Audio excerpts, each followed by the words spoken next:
Hello, and welcome back to Bombchu. I'm Austin. And I'm Chris. And today we'll be taking a look at the Humble Choice bundle from October 2020. The contents of this bundle leaked ahead of time, and reactions were not very positive.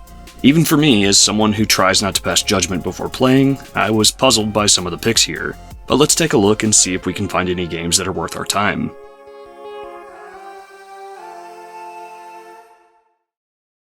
This month's first Humble original is Fate of Kai, a narrative puzzle game from developer Trilight Game Studio. Players follow the journey of Kai, a young kid who finds himself chained to some kind of magical chest and ends up on a fantastical journey to remove the chains and maybe even find out what's inside the chest. The story is told through stylistic comic book panels with no dialogue, so a lot of the story is up to personal interpretation. If you like a clear, concise story being told to you, this might turn you off from the game, but I think it does a fantastic job of conveying the necessary information to the player, at least enough to generally follow what's going on. At certain key points in the story, thought bubbles containing a simple action or idea will show up. Kai can hold 3 of these actions in his inventory, and can swap other actions into the thought bubbles. Doing so will change the action of whatever character had the thought, causing the story to branch off on a different path. The main puzzle gameplay has you trying to progress along the story to certain points, grabbing key action words, going back in time through the story, and using those actions at earlier points to find the correct story path. It's a fairly simple puzzle formula once you get your hands on it, but it can get incredibly complex. There are a few other elements that spice up the gameplay, including visiting a specific point in a location's history to change something about the present, or peeking in through keyholes or cracks in a door to get more info about your surroundings. Each chapter's puzzles can be a little frustrating at times, especially if you can't figure out what it is that they want you to do, and can result in quite a bit of desperate brute force puzzle solving at times. However, when the solution finally starts to click, it's incredibly satisfying to be rewarded with the next page of the story. I was prepared to write off Fate of Kai almost immediately, but instead I've fallen deeply in love. The game is just dripping with charm, and the puzzle mechanics are incredibly unique. I'm definitely going to finish Fate of Kai.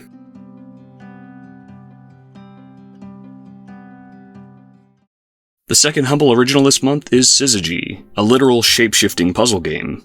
You control a frog on a grid, and have to reach the goal tile of each area. You can move one tile at a time to any tile sharing an edge with the one you're standing on. Quickly you'll find yourself with nowhere to go. Select the tile you're standing on, and suddenly everything will change from squares to hexagons. Click again, and the hexagons will transform into triangles. And I mean everything. The tiles, the background objects, even the pixels that make up your character. These transformations will open new pathways, as well as allow you to move in new directions. This becomes even more important as you start to encounter enemies, and controlling their movement is key to not only surviving, but often opening up the exit of certain levels. It's a really novel concept, though it goes up in difficulty very fast. Like, to the point that I was very stuck within 30 to 40 minutes of starting. This one doesn't eat up one of your picks, so if you like puzzle games, definitely give it a try. It's a lot of fun, even if I did get very stuck.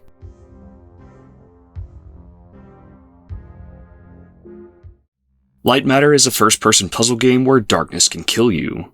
You enter a facility that seems to be breaking down, and find a guiding voice to, help you to progress through. As it turns out, something created in this place has made shadows really bad for your health, so you'll want to stay in lit areas. Thankfully, you'll find lights that you can carry with you to create new pathways for yourself. One really nice aspect to this mechanic is that it is always very clear where you can go, as lit paths will naturally catch your eye. It's a cool and unique mechanic that made me have to change my way of thinking about how to approach each level. As you get further in, you'll start to travel outside the normal rooms, and find some hidden tapes detailing a sinister backstory to the man telling you where to go. It definitely reminds me of Portal in terms of atmosphere, and the developers know this, with the narrator taking a dig at Aperture Science at one point. If you're interested to try it out before deciding if you want to pick up the bundle or not, it has a 1-hour demo on Steam. From what I've played so far, it's well made and has interesting puzzles, and I'm looking forward to playing more.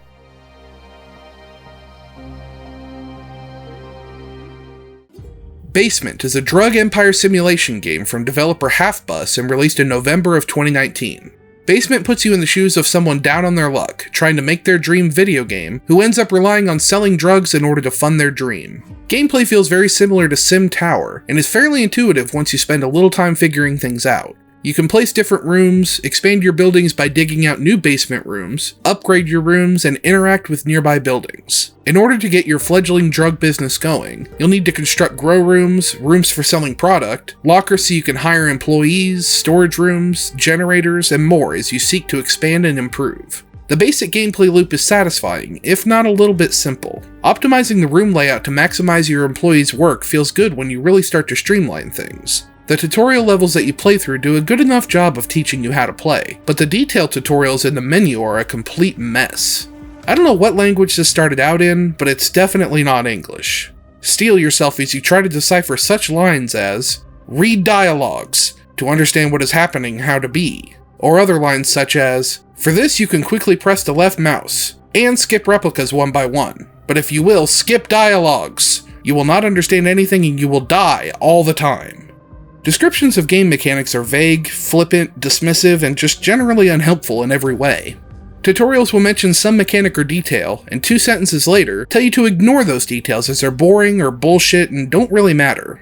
I get that they're trying to be humorous, but the tutorial section of your simulation game probably isn't the best place to try out your open mic 5-minute set. The dialogue and writing in general just feels juvenile and stale in every way. Dialogue also gets pretty racist, and it seems to rely on players finding the fact that they're talking about weed funny and entertaining. It's incredibly off-putting, and completely removes any hooks the solid simulation gameplay might have managed to sink in.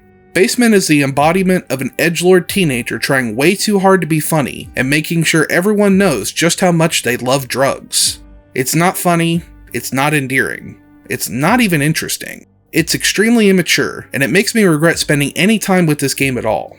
Don't play Basement if you're working with more than a handful of brain cells. Just go play Sim Tower instead.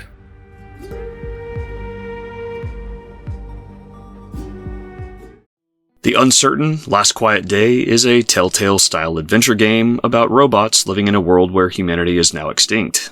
I'll come right out and tell you that I don't have a very positive history with this game. A demo for this was included in the first Humble Monthly bundle that I ever reviewed back in September 2016, and that demo took up a full game slot. At the time, it was planned to be an episodic game, with Last Quiet Day being episode 1. 4 years later, we are now getting the next chapter.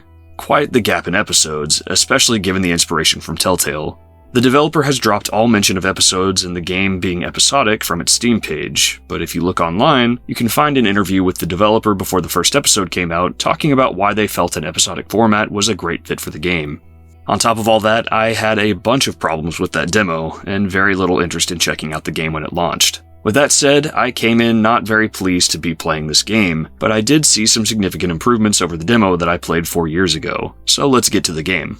As I mentioned earlier, this is a Telltale-style game, where you can walk around in a 3D environment and interact with objects, as well as make conversational choices with a 4-button interface. You'll need to find objects like batteries and solve scattered puzzles that don't really feel natural or fun. You'll have conversations here and there with some of the flattest voice acting I've ever heard, and I get it, they're robots, but damn, it's dreadful. One big improvement over the demo is that you can now skip dialogue, which is great because, as I said, the voice acting is terrible to listen to, and most objects you can interact with have no purpose.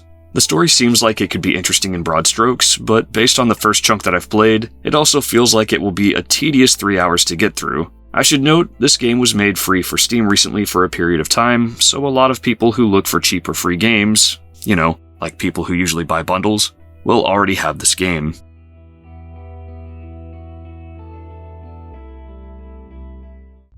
Goat of Duty is a multiplayer arena shooter from developer 34 Big Things and first released via Steam Early Access in July of 2019. Goat of Duty is going to feel immediately familiar to anyone who's played an arena shooter before. You've got the familiar weapon archetypes like railguns, rocket launchers, miniguns, and grenade launchers. There's tight map design on each level that focus all the players into the same general area to keep the action going. It's really simple and straightforward. This is pretty much Quake 3 Arena, but with goats. Luckily, it at least seems to fit into that genre fairly well.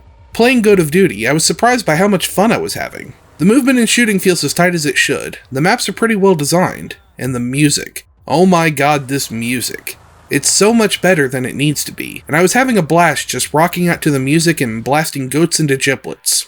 However, as fun as the game might be to play, these kinds of games obviously live and die based on how active their player base is. Unfortunately, Goat of Duty is about as close to dead as you can possibly get. It's currently getting a small boost thanks to the humble release, but it's only been able to average around 30 peak players per month on Steam. The game was also given away for free earlier this year, making its inclusion in this month's bundle an odd one to say the least. While I had way more fun with Goat of Duty than I was expecting to, the almost non-existent player base makes recommending this for anything other than a cheap laugh hard to do, and I probably won't be able to play much more even if I wanted to.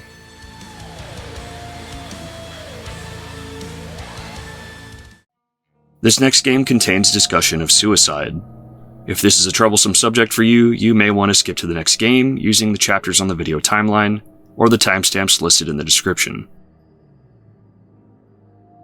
The Suicide of Rachel Foster is a first-person exploration game where you play as Nicole, a woman trapped in a blizzard alone in a hotel she inherited and is trying to sell. The game opens with the death of your father and a note from your late mother written from her deathbed. Your father at some point years ago had an affair with Rachel Foster, who killed herself shortly after. Your mother tells you that you'll be inheriting their hotel, which your father continued to run until his death, and that you should just sell it, as it's where all the rough history occurred. It's clear from the way Nicole talks that she wants to be at the hotel for as little time as possible. Unfortunately, a blizzard hits, trapping her alone in an empty hotel building miles away from civilization. A FEMA agent familiar with the hotel calls you and helps you find your way around and deal with problems and questions as they come up. At this point, the game starts to feel a lot like Firewatch. You're a person alone and miles away from anyone else, with one person to talk to on what is essentially treated like a walkie-talkie, and as you deal with problems, you start to get to know each other. Instead of walking through the wilderness looking at forests and mountains, you're going through the hotel halls taking in views of the 80s. You even have a nice map to whip out whenever you need to figure out where to go. This isn't necessarily a bad thing, as those aspects of Firewatch worked for me, and it's an interesting way to form a relationship between two characters, as well as to give a feeling of isolation without being completely alone. The story is definitely about a more sensitive topic, and I'll have to play further to see if it stays interesting throughout, but so far, my interest is piqued, and I do plan to play more.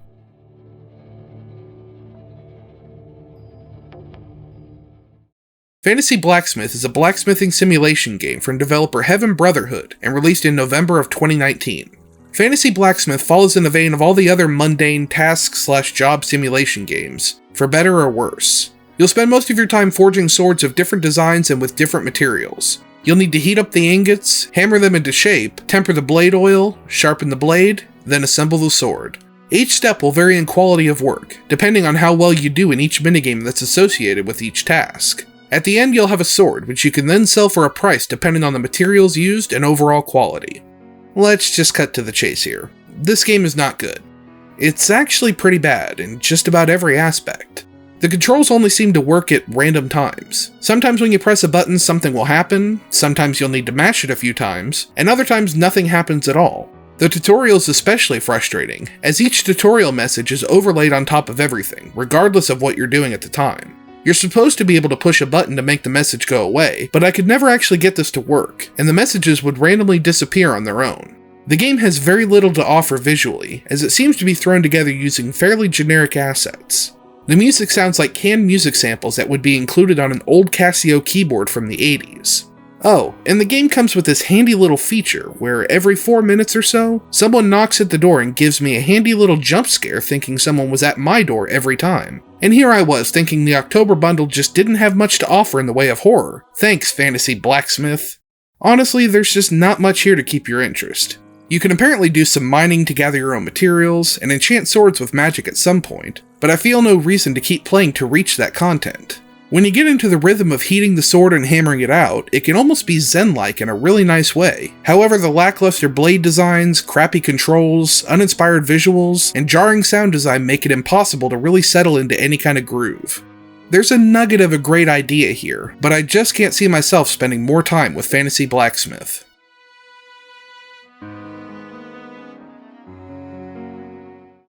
Shadows Awakening is a dungeon crawler RPG from developer Games Farm and released in August of 2018. Shadows Awakening starts with a demon making some kind of pact with a mortal and being sent on a quest to do a thing. It's fairly standard Diablo-esque fantasy, but it takes some interesting turns pretty quick. The demon has the ability to form some kind of bond with mortal souls, the last remnants of heroes from the past. After choosing your first mortal soul, you're set off on your quest. Gameplay has a nice Diablo-inspired dungeon crawler base to work from, and it's pretty easy to pick up and play with little instruction. Click around to move, click on enemies to kill them, and press a couple hotkeys to use spells and abilities. What sets Shadow Awakening apart from Diablo is the party system. Players are able to swap between the demon and the mortal party at any time. The demon exists in some kind of shadow realm, complete with different paths through the map, different and unique enemy types, chests to open, abilities to use, and puzzles to solve. Some demon abilities are even able to affect the enemies in the mortal realm, opening up a lot of really cool combo potential when you're swapping back and forth effectively. The player is also eventually able to add more mortals to their party, expanding the abilities available to use during combat. There also seems to be more emphasis put on puzzles as well. In my time with the game, I had already run across several puzzles that involve swapping back and forth between realms, throwing switches, and finding hidden paths. All of these gameplay elements come together quite nicely, and go a long way towards proving that this isn't just another Diablo clone. The story so far isn't anything mind-blowing, and it hasn't done anything that's really piqued my interest in a major way so far. That's not to say the story or setting is all that bad, but it does feel like I'm being led down a well-worn path. The starting city even almost feels identical to Diablo 2's Loot Ghislaine, and the Diablo influence is all over the design and style of Shadow's Awakening. However, the unique gameplay elements did a lot to win me over, and if you can overlook the somewhat generic story and setting, there's a lot of fun to be had with Shadow's Awakening, and I'll be putting at least a little bit more time into it.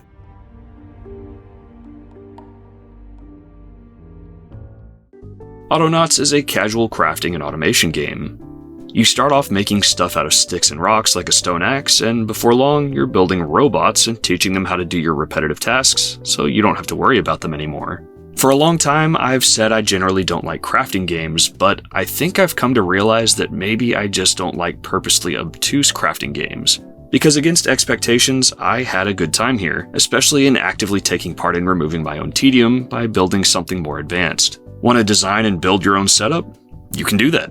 Or if you're like me and want something more guided, there are certifications you can get, which are basically guided tutorials that open up to you to teach you how to create and use new recipes you unlock. The real fun begins when you make your first bot, which you can program very easily by hitting the record button and having it learn your actions. For example, you can hit record, walk to a tree, cut it down, and set the robot to repeatedly do that forever. Then you can set up another robot to repeatedly dig holes in an area, and another to take tree seeds from the trees the first robot's cutting down, and plant them in the holes the second robot is digging up, so that the first robot has more trees to cut down. And then a robot to take logs to a storage area, a robot to take logs from storage to cut them into planks, and so on and so on. I haven't tried it yet, but I'm pretty sure I could make a bot to make bots. Dear God, maybe this is how it starts.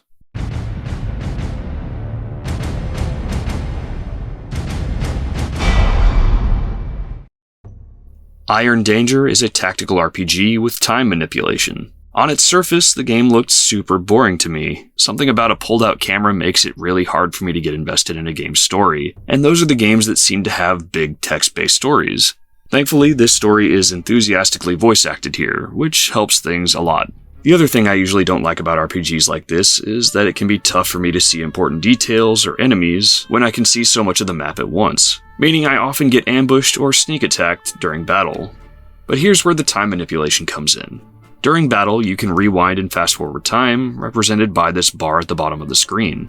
Get hit, rewind and block it, or better yet, go back a little further and kill that jerk before he can finish his attack. You can freely experiment with moves to see how to use them most effectively, instead of trying it out at what you don't realize is the wrong time, becoming vulnerable, getting whacked, and having to wait for a long cooldown to try again. I don't like making mistakes, so getting to go back and erase them is very satisfying to me. It starts to get more complicated when you juggle two characters with two timelines, but so far there's been nothing I can't handle. I still don't really care much about the story, but the gameplay is the real draw here for me. I'll be interested to see how encounters evolve to get tougher, even with the time manipulation mechanic.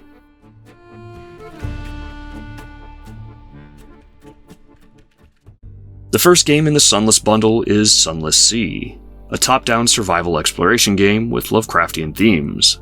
You captain a ship sailing through the Z, yes, the Z, in search of money, fame, answers, or something else to fulfill your life. However, most of the time you'll find darkness, and monsters, and probably die, but not before you go mad and maybe eat your crew. It's a roguelike game, so you are expected to die, but the next captain to take your place will inherit some of your stuff. And while the map may change a bit, islands will still generally be around the same areas. You'll need to fight pirates and monsters, salvage and trade for supplies, keep your ship repaired, and have enough crew to successfully take on encounters. Or if you run out of food, crew can be useful there too.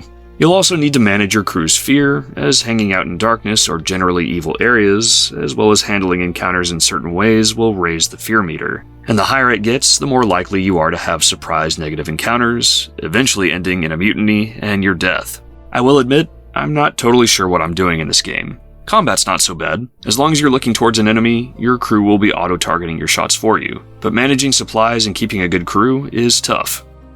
Also included in the Sunless bundle is Sunless Skies, a top-down survival exploration game with Lovecraftian themes. But this time, you pilot a train through the skies instead of a boat. Combat gets an upgrade here, as instead of having a crew come up with a firing solution for you while you play the waiting game, you aim your gun your own damn self. You also have a handy dodge button, which you'll need to use frequently in combat if you want to survive. Aside from this, it's largely more of the same, with supply trading and management, as well as controlling your crew's fear level. The map seems to be wider and more open, with more time and space in between points of interest. Menus seem to be a bit more polished, and there are some extra options to adjust the difficulty down a bit if you need, such as making your shots curve a bit towards enemies, or slowing down enemy shots to give you more time to dodge. But again, managing supplies, repairs, and keeping your crew alive and unafraid is real tough. Both games have great atmosphere, and if you like trading and resource management, as well as generally having the odds stacked against you, you'll probably have a better time with these than I did.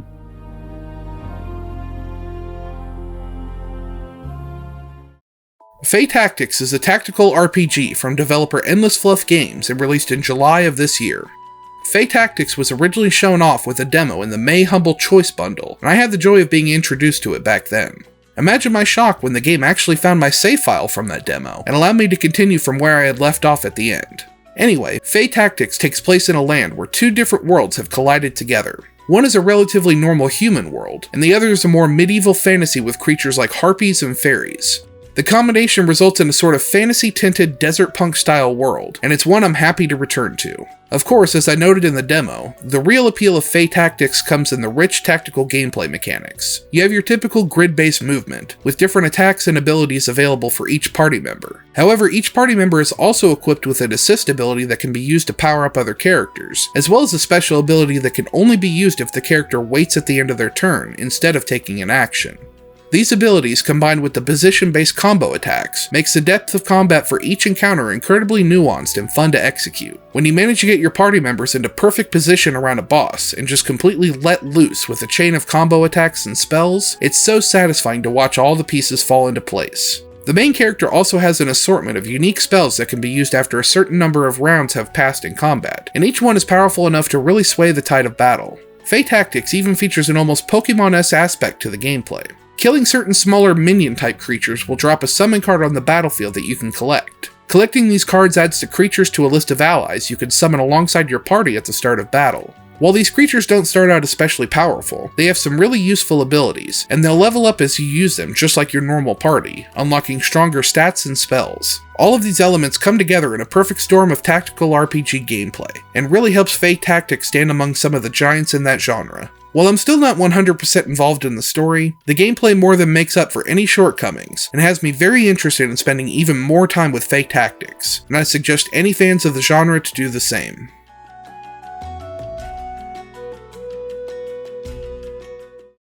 Tropico 6 is a city builder simulation game from developer Limbic Entertainment and released in March of 2019. The game puts players in the shoes of El Presidente, the dictator of a Caribbean island nation of Tropico. Gameplay is fairly standard city builder fare, with players placing different types of buildings and infrastructure in order to expand their territory and generally make things better for the people. Tropico 6 has an added focus on different political elements, which helps to spice up the gameplay quite a bit. You'll need to manage your relationship with different factions, nearby nations, and with the people of Tropico themselves. Details and the actions you can take get very granular in scale, with you being able to look at each individual person's likes, dislikes, or political affiliation, as well as being able to do things like make them the target of the secret police, take them in for re-education, or even assassinate them. This level of detail is very overwhelming, and the number of different sources of information, screen overlays, and menus can be a little mind-numbing. Of course, this is a simulation game, so we've got everyone's favorite simulation game element, tutorials. Very long tutorials as well.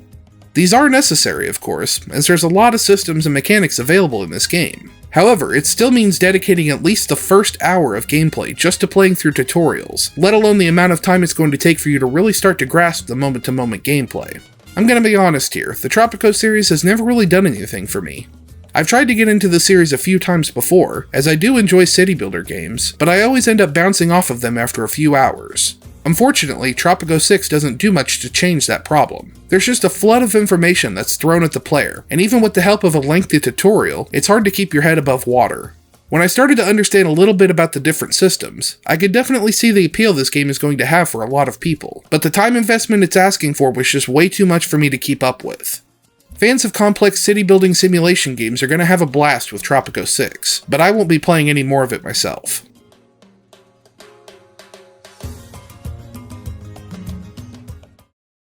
So overall, how was this month's bundle?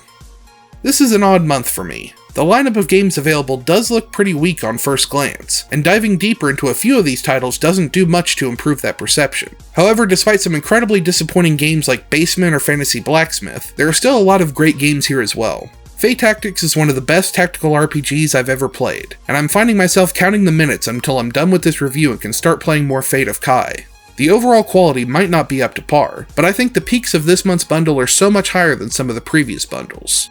I kind of lucked out with my half of the games, and didn't end up with any real stinkers. The only game I just really didn't have fun playing was The Uncertain, but the rest all had something of interest for me. I will say, between Goat of Duty and The Uncertain both being free for Steam in recent months, it's odd to see them included in Humble's flagship bundle together. If you want to see the value of each game in the bundle, there's an individual price breakdown on screen for you.